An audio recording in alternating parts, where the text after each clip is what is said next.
Rowdy Nation TV, welcome back to the channel. We got some sad news coming out of Atlanta. Metro Atlanta was gripped by shock and anger on Wednesday, the day after a deadly shooting spree that killed 8 people, most of them Asian women. Our hearts go out to the victims and the families, and we are certainly keeping them in our prayers, said the Governor Brian Kemp. And that also goes for Rowdy Nation TV. Our hearts go out to the victims of this senseless crime. So I know you people have probably already heard about this crime, and if you haven't, let's get into it and let's see what happened. He said he'll let the investigation continue, but it was a tragic night for the state of Atlanta, and I definitely will agree with that also. Robert Aaron Long, the picture you see right here, was apprehended in South Georgia Tuesday night, has been charged with 8 counts of murder and 1 count of aggravated assault. He has been returned to Cherokee County, where the first shootings took place on Tuesday. And I like to say that I have no sympathy for this young man. A motive is still not clear, but a crime against any community is a crime against us all, said Atlanta Mayor Keisha Lance Bottoms. I have remained in close contact with the White House and APD as they work with federal, state, and local partners to investigate the suspect who is responsible for the senseless violence in our city. Long told investigators he frequented the types of businesses targeted in the Tuesday shootings, calling them a temptation he wanted to eliminate. So let's get this straight. I don't want to just go too far past that statement. It says Long told the investigators he frequented these types of businesses that was targeted in the shootings, calling them a temptation he wanted to eliminate. So let me say, what is he trying to say? He was tempted to spend his money to go get a massage? What is he trying to say? During his interview, he gave no indicators that this was racially motivated. Cherokee Sheriff Frank Reynolds said Wednesday. We asked him that specifically, and the answer was no. Now, what did you think he was going to say? Now, I'm pretty sure, I don't know. I just have a hard time believing that he's going to put this on his private part. He's going to blame, he's going to blame his private part for him going to kill 8 people. I find that hard to believe. Long also told investigators his plan was to drive to Florida. He was caught late Tuesday, about 150 miles south of Atlanta, thanks in part to his parents, according to police. The FBI is assisting with the investigation.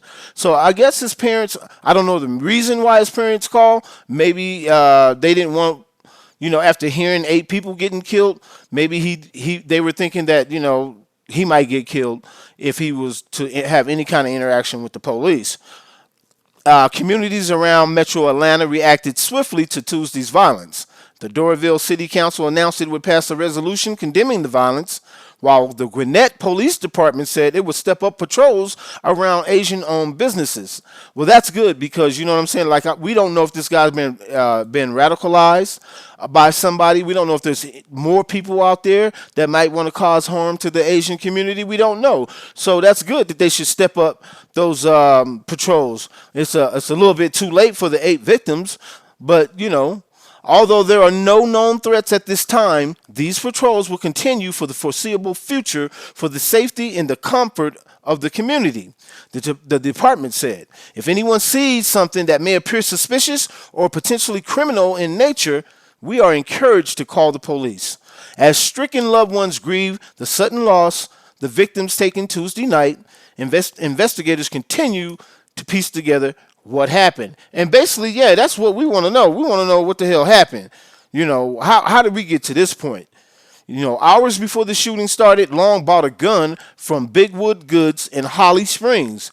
An employee told the Atlanta Journal-Constitution that the store is cooperating with law enforcement. They said he bought a 9mm firearm, and it was found on him when he was arrested. Now, the first incident happened around 5 o'clock, and that was at Young's Asian Massage Parlor in Ackworth. They got surveillance cameras capturing a man entering the business, leaving after the shots were fired, and then finding 4 people dead. That's according to the police. Now, they were identified as Delana Ashley Young, 33, Paul Andre Michaels, 54, Zhao Jie Tan, 49, and Dao Yu Feng, 44. Um, and Elisius Hernandez Ortiz, 30, of Ackworth. He survived. He's in stable condition. Now, Tan was the owner of the business, according to the records. According to the records.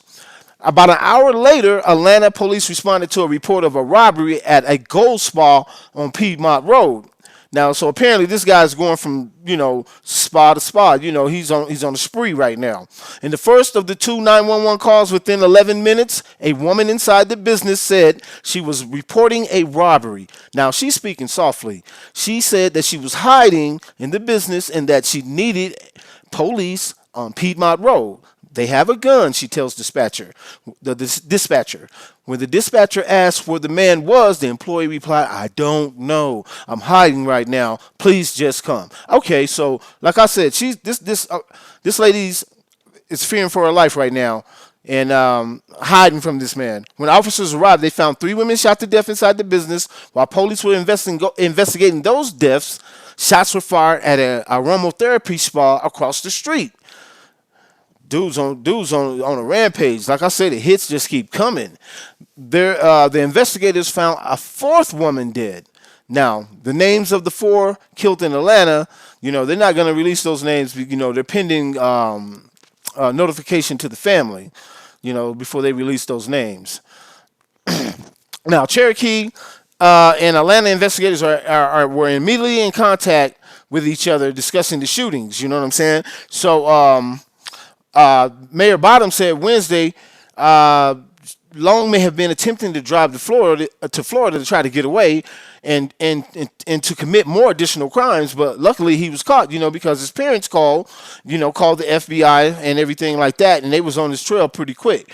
Now, it was stunning, it was tragic, it certainly was heartbreaking, said the Atlanta City Council President Felicia Moore. I'm happy, so very happy that that they found out who did it, and and they apprehended the person that was responsible, for this senseless act. And we all happy that they found this person. And I'd just like to say my condolences go out to the families, the 8 victims. The 1 survivor, thank God, you know what I'm saying, that he survived. You know what I'm saying? There's no place you can go in America and just feel that you're safe. Remember that, people. You can't go to a movie theater. You can't go to a concert. You can't go to a massage parlor. Okay? So remember that. We have to keep our head on a swivel. You know what I'm saying? Don't just be walking around here like everything's all gravy, because it ain't. Shit can jump off at any given time. So, we got to keep our heads straight. Like I said, Rowdy Nation TV. This is senseless. I want to see what kind of justice this guy gets. You know what I'm saying? We all know he deserves the death penalty. I have no sympathy for him. Like I said, it's a rowdy world out there. It's a rowdy nation. Rowdy Nation TV. Click that like button and subscribe. We out.